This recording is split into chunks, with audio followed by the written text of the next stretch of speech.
नमस्कार दोस्तों, आप सभी का स्वागत है मेरे YouTube channel Anil Dhaka classes में। प्यारे दोस्तों, आज मैं चर्चा करूंगा तृतीय श्रेणी अध्यापक परीक्षा 2023 जो फरवरी 2023 में प्रस्तावित है। प्यारे दोस्तों, विज्ञान विषय से संबंधित परीक्षा देने वाले सभी मेरे दोस्तों के लिए ये मैं वीडियो बना रहा हूँ, जिसमें जीव विज्ञान से संबंधित सामग्री में सबसे ज़्यादा दिक्कत आती है कि जीव विज्ञान में हम कितना पढ़ें और कहाँ से पढ़ें। बाज़ार में बहुत सारी पुस्तकें आई हुई हैं और भी आएंगी, तो उनसे हटकर हम लोग क्या पढ़ें, कहाँ से पढ़ें जहाँ से हमारा पेपर बहुत अच्छा हो। तो मेरे अनुभव के आधार पर मैं आपको आज इस वीडियो में बताऊंगा कि हमें कहाँ से पढ़ना चाहिए और क्या क्या पढ़ना चाहिए।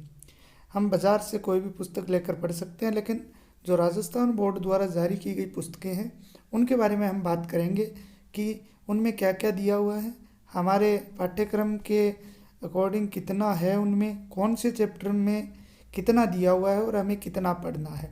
जैसे मैंने स्क्रीन पे भी दिखा रखा है कि एनसीईआरटी में से क्या पढ़ें। तृतीय श्रेणी अध्यापक परीक्षा 2023 जीव विज्ञान से संबंधित सामग्री। ठीक है, जीव विज्ञान से संबंधित सामग्री एनसीईआरटी में से क्या पढ़ें, इसकी संपूर्ण जानकारी इस वीडियो के अंत तक मैं आप लोगों को दूंगा। दूसरी बात, सबसे महत्वपूर्ण बात आपके लिए ये रहेगी कि कल से रोज़ाना शाम 6 बजे आपको एनसीईआरटी से संबंधित एक वीडियो जो है वो आपको मेरे YouTube channel Anil Dhaka classes पर मिलेगा। वो किस प्रकार से मिलेगा, हम किस प्रकार से पढ़ने वाले हैं, उसकी जानकारी भी मैं आपको अंत में दूंगा। उसमें मैं टोटल जो मैटर तैयार है उसमें केवल और केवल एनसीईआरटी को मद्देनज़र रखकर जो मैटर है वो बनाया गया है, क्योंकि एनसीईआरटी में दिक्कत आ रही है कि एनसीईआरटी में से क्या पढ़ें। तो हम उसी की विशेष चर्चा जो है उन वीडियो के अंदर करेंगे। लगभग 10 से 12 घंटे के वीडियो बनेंगे। उसमें हमारा जीव विज्ञान से संबंधित जो पूरा पाठ्यक्रम है वो पूरा हो जाएगा। तो चलते हैं दोस्तों। देखिए, सबसे पहले हम बात करते हैं कक्षा 9 कि कक्षा 9 के अंदर कौन कौन से चैप्टर से हमें पढ़ना है। कक्षा 9 जो है, ये जो विषय सूची है ये कक्षा 9 की है। जैसे कक्षा 9 में टोटल जो है वो 15 चैप्टर हैं। अब 15 में से हमें क्या क्या पढ़ना है, आज इस वीडियो में मैं केवल बात करूंगा जीव विज्ञान से संबंधित। तो दोस्तों, सबसे पहले ध्यान रखें, जो हमारा पाठ्यक्रम बोर्ड द्वारा जारी किया गया है, कोशिका संरचना एवं प्रकार्य, मतलब कोशिका की संरचना और कार्य, वो यहाँ 9वीं क्लास में से अगर हम पढ़ें तो कौन से चैप्टर को पढ़ना है, तो हम लोग इसको पढ़ेंगे। सबसे पहले हम इसी से स्टार्ट करेंगे और वो पढ़ेंगे हम जीव विज्ञान की मौलिक इकाई, अध्याय नंबर 5। ये जो आपको दिख रहा है इसमें कोशिका के बारे में संपूर्ण जानकारी जो है वो हमें दी गई है। तो कक्षा 9 से हमारा ये रहेगा। इसके अलावा मैं आपको आगे भी बताऊंगा, कक्षा 11 जो है उसमें से भी हम 8वां और 10वां चैप्टर पढ़ सकते हैं। जीव विज्ञान की जो किताब है कक्षा 11 की, उसमें हम 8वां और 10वां चैप्टर जो है उसके बारे में बात करेंगे। इसके बाद में आता है हमारा दूसरा टॉपिक, उत्तक, चाहे पादप हो चाहे जंतु हो, और उत्तकों के जो प्रकार हैं सरल और जटिल। तो सीधा सा नाम दिया हुआ है कक्षा 9 का एनसीईआरटी का 6 नंबर चैप्टर। कितना नंबर चैप्टर?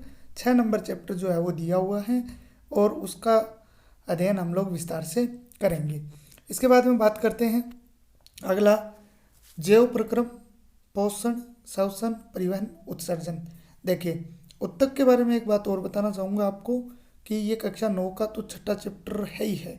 इसके अलावा कक्षा 11 में 7वां और छठा चैप्टर, 7वां प्राणियों से संबंधित है, शायद छठे के अंदर इसमें पादपों से संबंधित उत्तकों के बारे में दिया हुआ है, तो वो हम विस्तार से चर्चा करेंगे, तो आप लोग वहाँ से पढ़ सकते हो।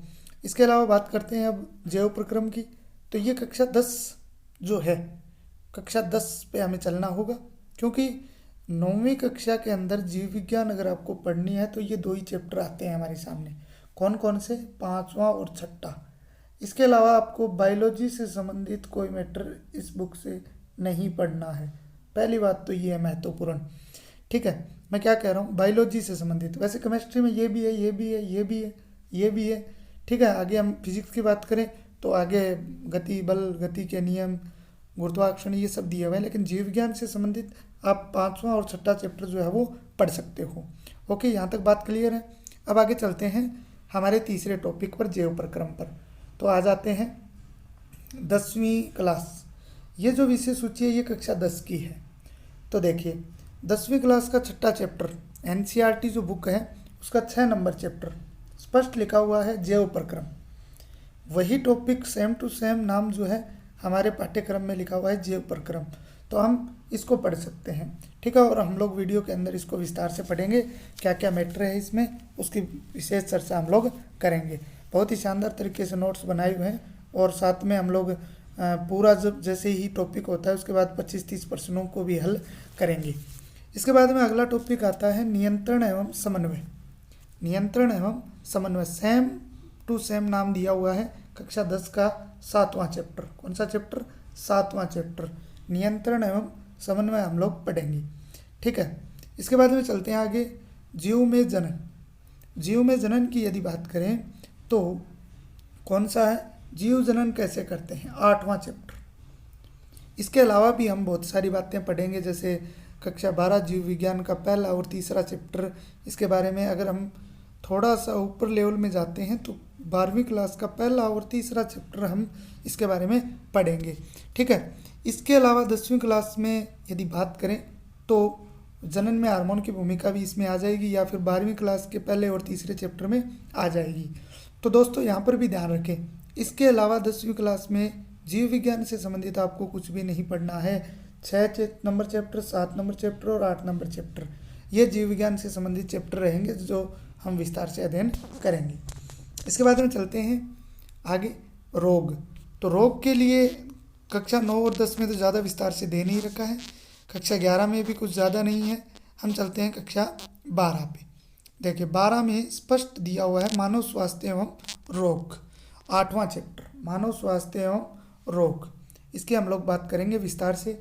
इसमें आपके चाहे संक्रामक रोग हो चाहे असंक्रामक रोग हो, सभी रोगों का विस्तार से वर्णन दिया हुआ है और उसी की बात हम लोग यहाँ करेंगे, ठीक है। इसके बाद में आपका टॉपिक आता है जैव रासायनिक चक्रण। जैव रासायनिक चक्रण या पोषण चक्रण, इसकी बात करेंगे हम कक्षा 12 के ही चैप्टर 14 नंबर चैप्टर। कितना नंबर चैप्टर? 14 नंबर चैप्टर, पारितंत्र। इकोसिस्टम जो चैप्टर दिया हुआ है पारितंत्र, उसकी बात हम लोग विस्तार से जो है वो करने वाले हैं, जिसमें अंत में पोषण चक्र या जैव रासायनिक चक्र के बारे में विस्तार से दिया हुआ है। अब हमारा लास्ट जो टॉपिक रहता है संतुलित भोजन, कमी से होने वाले रोग, उनकी भी बात हम लोग करेंगे, क्योंकि कोई स्पेशल चैप्टर जो है वो दे नहीं रखा। आरबीएससी के अंदर ज़रूर था संतुलित भोजन, शायद 10वीं क्लास में पहला ही चैप्टर था, लेकिन एनसीईआरटी में इस प्रकार से दिया हुआ नहीं है। तो हम एनसीईआरटी में से ही इसके अलग से नोट्स बनाकर इसका विस्तार से अध्ययन जो है वो करेंगे। तो प्यारे दोस्तों, ये बातें थी कि हमें कहाँ से पढ़ना चाहिए, कितना पढ़ना चाहिए, उन सब की बात जो है हम करने वाले हैं। 11वीं कक्षा की अगर देखें तो 11वीं कक्षा में ये 11वीं कक्षा में भी विस्तार से दिया हुआ है, पाचन, अवशोषण, शोषण, गैसों का विनिमय, सब हम तंत्र के अंदर जो है वो पढ़ सकते हैं। इसी प्रकार यदि बात करें तो ये 8वां चैप्टर मैंने आपको बताया था कोशिका के बारे में, ये पढ़ेंगे हम लोग, और कोशिका चक्कर और कोशिका विभाजन के बारे में यहाँ से हम लोग जानकारी लेंगे। तो प्यारे दोस्तों, इन सब की हम लोग बात करेंगे। तो आज के इस वीडियो में एनसीईआरटी में से हमें क्या पढ़ना चाहिए इसके बारे में हमने जाना, और इसी के आधार पर हम कल से शुरू करने वाले हैं कोशिका की संरचना एवं उसके कार्य, कक्षा 9 का 5वां चैप्टर और कक्षा 11 का 8वां और 10वां चैप्टर, जितना भी एनसीईआरटी में दिया हुआ है